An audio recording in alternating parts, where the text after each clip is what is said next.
Class 7 Hindi. Hindi में हम लोग क्या पढ़ने जा रहे हैं? पाठ 4 गौरा। पाठ का नाम है गौरा। ठीक है, चलिए पढ़ते हैं। गौरा मेरी बहन के घर पली हुई गाय की वह असंधि तक पहुंची हुई बछिया थी। उसे बहुत स्नेह और दुलार से पाला गया था। वह ने एक दिन कहा, तुम इसने इतने पशु पक्षी पाला करती हो, एक गाय क्यों नहीं पाल लेती? एक गाय क्यों नहीं पाल लेती जिसका कुछ उपयोग हो? वास्तव में मेरी छोटी बहन श्यामा बुद्धि में बहुत मुझसे बड़ी थी। यदि वह आत्मविश्वास के साथ कुछ करती है तो उसका विचार सुनने और तत्काल प्रभावित करता है। उस दिन उसके उपयोगितावादी भाषण ने मुझे इतना अधिक प्रभावित किया कि तत्काल उस सुझाव का कार्यान्वयन आवश्यक हो गया। वैसे खाद्य की किसी समस्या के समाधान के लिए पशु पक्षी पालना मुझे कभी नहीं रुचा। उस दिन मैंने ध्यानपूर्वक गौरा को देखा। गौरा कौन थी? गाय थी, बछड़ी।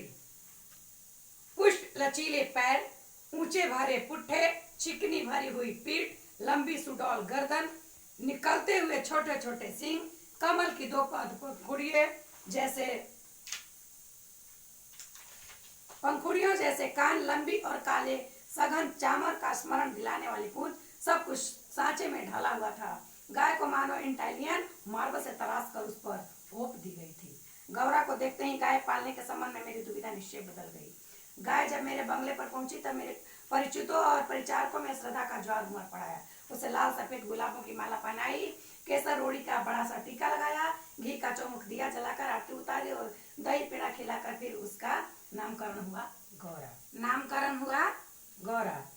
गौरा वास्तव में बहुत प्रिय दर्शन थी। उसके मुख पर आंखें बर्फ में नीले नग के कुंडों के समान लगती थी। महात्मा गांधी ने गाय करुणा की कविता है क्यों कहा, यह उसकी आंखें देखकर ही समझ में आ जाती है। कुछ ही दिनों में वह सबसे इतनी हिल मिल गई कि अन्य पशु पक्षी अपनी लघुता और उसकी विशालता का अंतर भूल गए। कुत्ते बिल्ली उसके पेट के नीचे और पैरों के बीच खेलने लगे।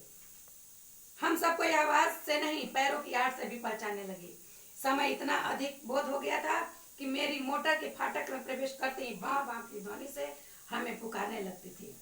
1 वर्ष के उपरांत गौरा एक सुंदर बच्चों की माता बनी। बच्चा अपने लाल रंग के कारण गेरू का पुतला जैसा जान पड़ता था। उसके माथे पर पान के आकार का श्वेत तिलक लगा हुआ था। मुझे कष्ट और आश्चर्य यह हुई कि सुई खिलाने का तात्पर्य हो सकता है दाना चारा तो हम स्वयं देखभाल कर लेते हैं, परंतु शब है उसी में सुई चली गई होगी। एक दिन चारा खिलाते समय सुई चली गई थी, चारा में गाय को धंस गई थी जाकर। अंत में ऐसा सत्य उद्घाटित हुआ जिसकी कल्पना भी मेरे संभव में नहीं था। अब गौरा का मृत्यु संघर्ष चल रहा था। डॉक्टरों ने कहा कि गाय को सेव का रस पिलाया जाए तो सुई का कैल्शियम जम जाने से उसके न चुभने की संभावना है। अतः नित्य कई दिनों तक सेव का रस पिलाया जाने लगा। अब वह उठ नहीं पाती थी। मेरे पास पहुंचने पर उसकी आंखें में प्रसन्नता की छाया सी तैरने लगती थी। पास जाकर बैठने पर वह मेरे कंधे पर अपना मुख रख देती थी और अपनी खुरदुरी जीभ से मेरी गर्दन चाटने लगती थी। अंत में एक दिन ब्रह्म मुहूर्त में 4 बजे जब मैं गौरा को देखने गई, तब मैंने जैसे ही उसने अपना मुख सदा सामने मेरे कंधे पर रखा, वैसे एकदम पत्थर जैसा भारी हो गया और मेरी बांह पर से सरक कर धरती पर आ गया।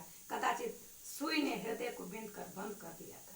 गौरा को ले जाते समय मानो करुणा का समुद्र उमड़ पाया, पर लाल मणि इसे भी एक समझ उछलता कूदता रहा। यदि दीर्घ विश्वास का शब्द में अनुवाद हो सके तो इसकी प्रतिध्वनि कहेगी, आह मेरा वो बालक देश। कहते हैं कि किसी ने डांस से इसकी सुंदरता को देख करके इसके खाने वाली वस्तु में सुई डाल दिया था, जिसके कारण यह उसके अंदर जाकर के बेद गई, धंस गई और अंत में उसकी मृत्यु हो गई।